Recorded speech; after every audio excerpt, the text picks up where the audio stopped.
पशुपतिनाथ की छत्र छाया में, यूं तो पूरी सृष्टि, लेकिन यहाँ के लोगों पर उनकी विशेष कृपा होती है। यहाँ विराजते हैं वो,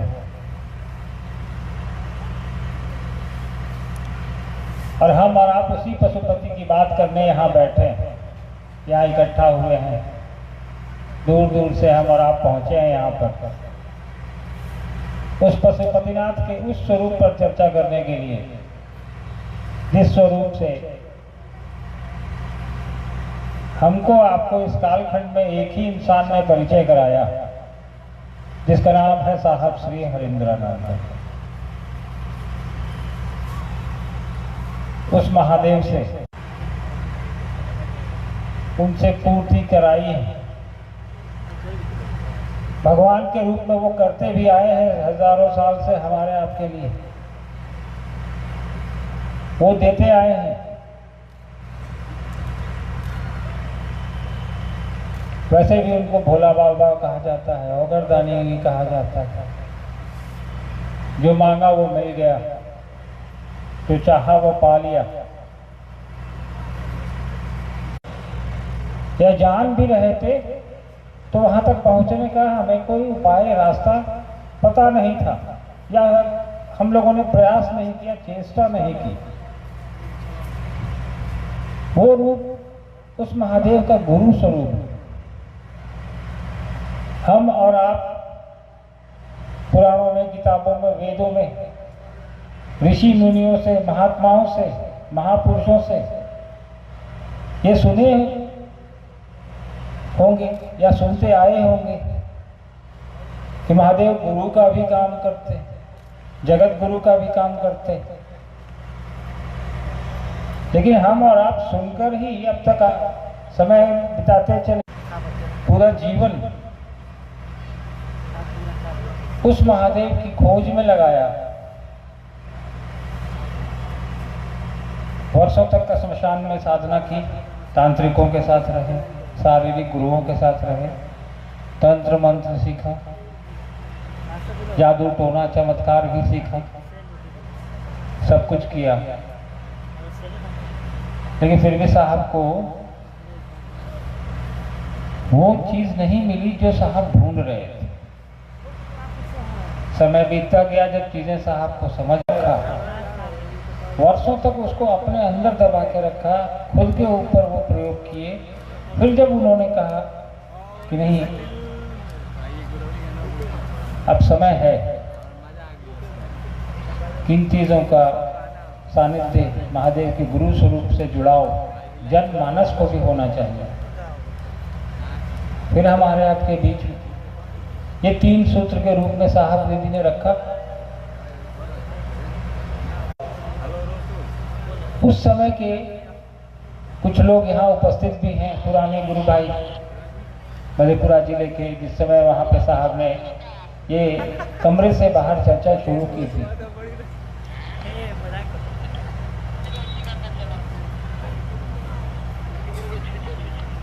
उस समय तो गिने चुने लोग थे।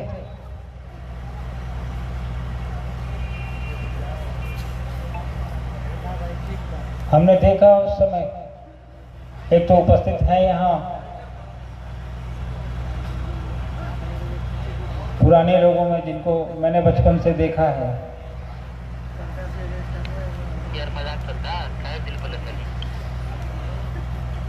तो उस समय से लेके आज तक पिछले 35-40 सालों में वैसे लोग शिव गुरु के सानिध्य से, शिव गुरु के स्वरूप से जुड़कर आज तक आता है कि शिव का गुरु स्वरूप कारगर है,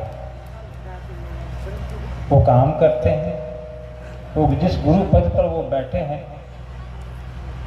उसका निर्वहन भी करते हैं।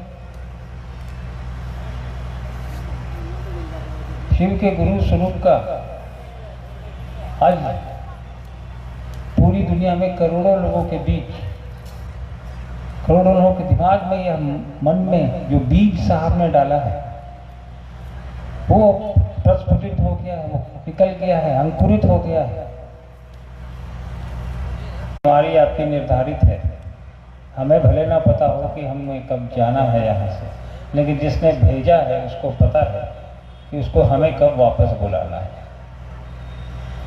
तो जितने दिन, जिस अवधि के लिए हम और आप आए, उस अवधि में वो हर काम हम करना चाहते हैं जो हमारे आपके जीवन में संभव है।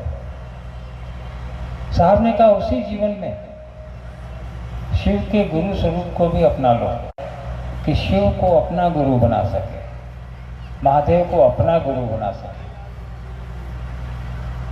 ऐसा नहीं है कि महादेव पहले गुरु नहीं थे या पहले उनके शिष्य नहीं हुए, साहब श्री के पहले भी हुए।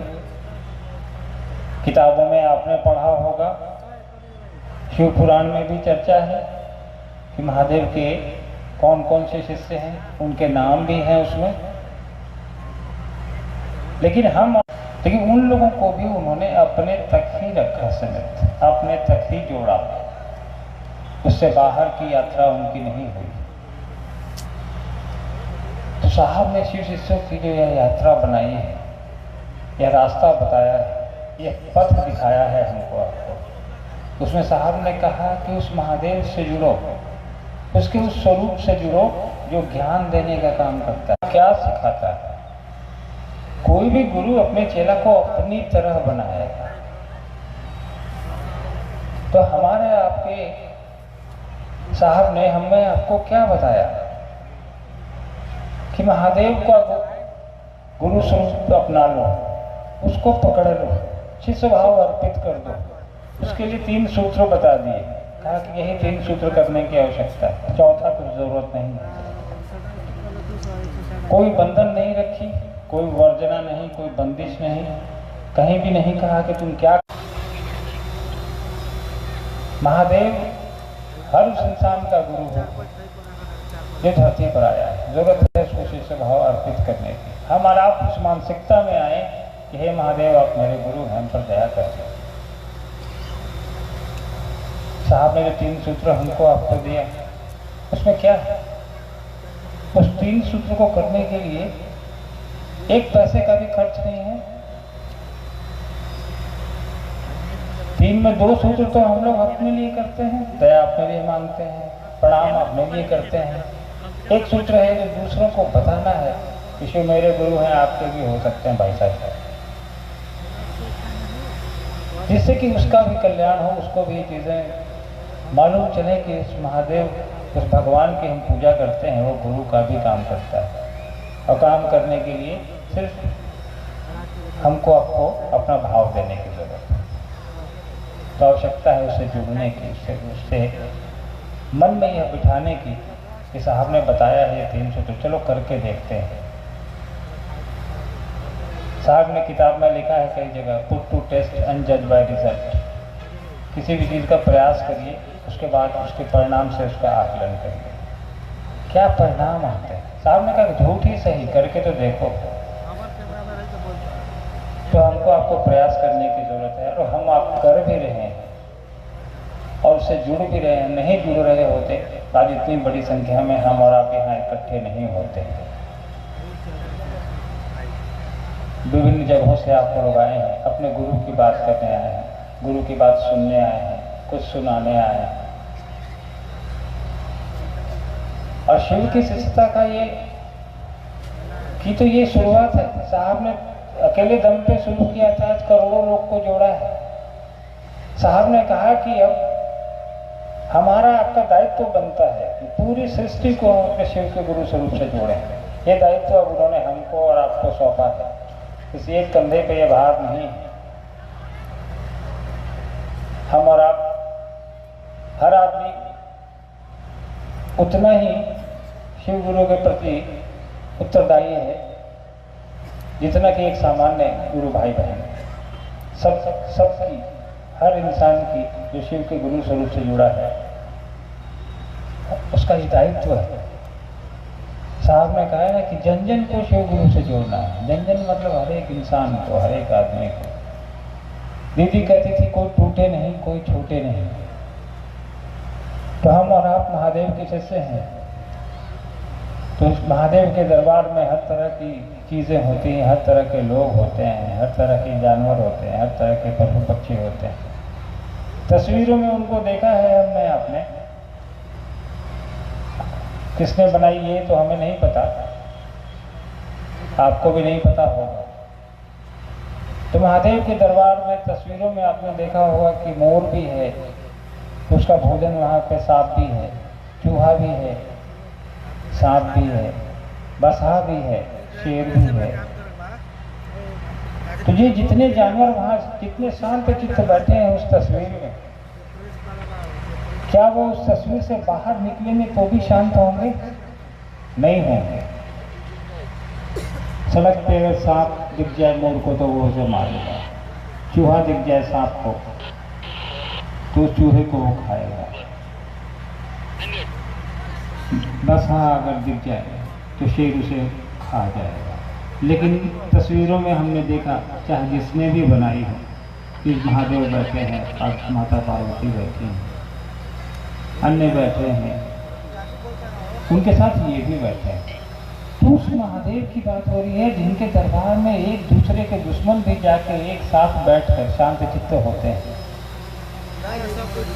उस महादेव की बात करनी है, उस महादेव से जुड़ने का प्रयास करना है। पिछले साहब ने कहा कि हम उस महादेव से जुड़ने को कह रहे हैं, यहाँ कोई भेद नहीं है। पिछले साहब ने भी कहा जब महादेव ने भेद नहीं किया तो हम और आप कौन होते हैं महादेव के शिष्यों में भेद करने वाले? धरती पर आया हर इंसान यह पात्रता रखता है कि वह शिव को अपना गुरु बना सके। और साहब की ही कही हुई बात को लेकर हम और आप चल रहे हैं, चलना भी है हमको आगे, आपको भी आगे निकलना है।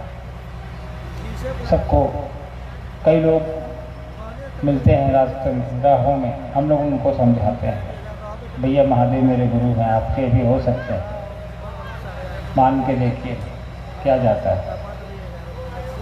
आपने कभी सोचा है कि साहब ने क्यों कहा कि लोगों को कहो? क्या महादेव भगवान के रूप में उनको पहचान की आवश्यकता है, उनको प्रचार की आवश्यकता है? नहीं है, बिल्कुल नहीं है।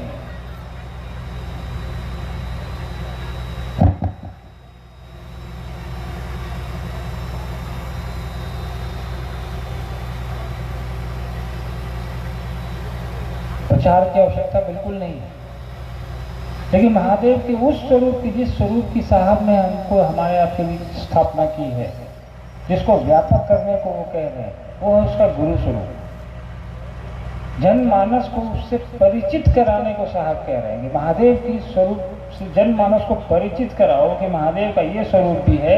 और ये आप नहीं कह रहे हैं, ये इतिहास कह रहा है, ये किताबें कह रही हैं, ये पुराण कह रहे हैं, ये ऋषि मुनि कह रहे हैं।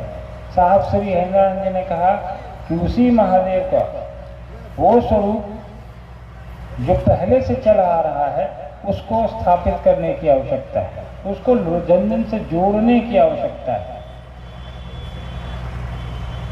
तो आवश्यकता है हमको आपको अपने उस महादेव को लोगों तक पहुंचाने की, लोगों के जेहन में डालने की, लोगों को बताने की, समझाने की कि महादेव के गुरु स्वरूप से जुड़िए। और जुड़ने के लिए मात्र यही 3 सूत्र करने की आवश्यकता है। 3 सूत्र करिए, कोई इसमें किसी को ना आपको कुछ देना है ना किसी से आपको कुछ लेना है, आवश्यकता नहीं है। क्योंकि चर्चा साहब कहते लोग भी कहते हैं, हम लोग भी कहते हैं, आपने सुना होगा कि शिव चर्चा में कोई खर्चा नहीं है। बात सही है, बात करने में कोई खर्चा नहीं है। गुरु बना के आप नमः शिवाय करते हैं, उसमें कोई खर्चा नहीं है। दया की याचना करते हैं, उसमें कोई खर्चा नहीं है।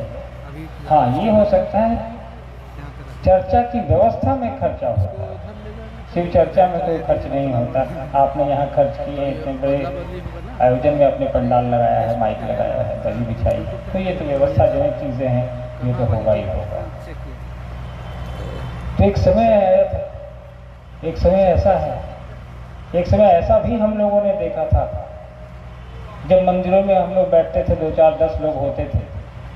और एक समय ये भी हम लोग देख रहे हैं कि अब हम लोग डरते हैं कि आवश्यकता से अधिक लोग ना आ जाएं, भीड़ ज़्यादा ना हो जाए, गुरु भाइयों को नुकसान नहीं हो जाए, परेशानी ना हो जाए। इसका मतलब क्या है?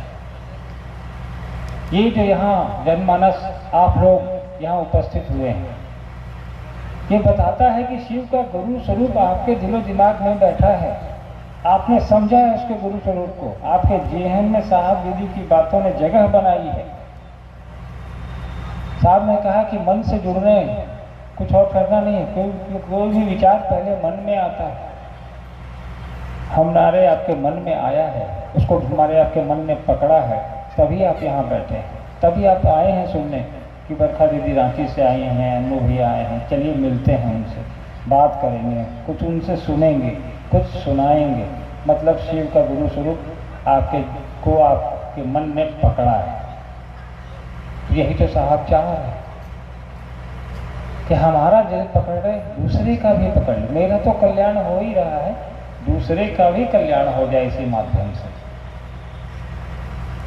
तो हम लोग को यही करते चलना है। हमारा आपका उद्देश्य शिव को पकड़ने का है, उसके गुरु स्वरूप को समझने का है। एक बहुत पुरानी शायरी किसी ने लिखी होगी, मुझे पता नहीं, कि साहब ने भी कई जगह उसको कोट किया है। पूरी तरह तो मुझे याद नहीं, एक लाइन में सुनाता हूँ आपको। उसमें है कि ये बरखा जी को याद है, इनसे मैं पूछा, सूरत ही नहीं सीरत भी बदलनी चाहिए थी, है ना ऐसा? हाँ, हंगामा खड़ा करना मेरा मकसद नहीं, ये सूरत ही नहीं, ये सीरत भी बदलनी चाहिए। तो भीड़ इकट्ठा करना मकसद नहीं है, न साहब का था, न आपका है, न हमारा है। तो आवश्यकता है हमारे मन में मुलाकात इससे बड़ी जगह पर हो। और इस पूरे वीरगंज में अरे कोई एक ऐसा घर न हो जहाँ शिव के गुरु नाम का, शिव के गुरु स्वरूप का दीपक नहीं जल रहा हो। इस उम्मीद के साथ आप लोग मुझे अनुमति दीजिए। आप सभी को मेरा प्रणाम है। धन्यवाद।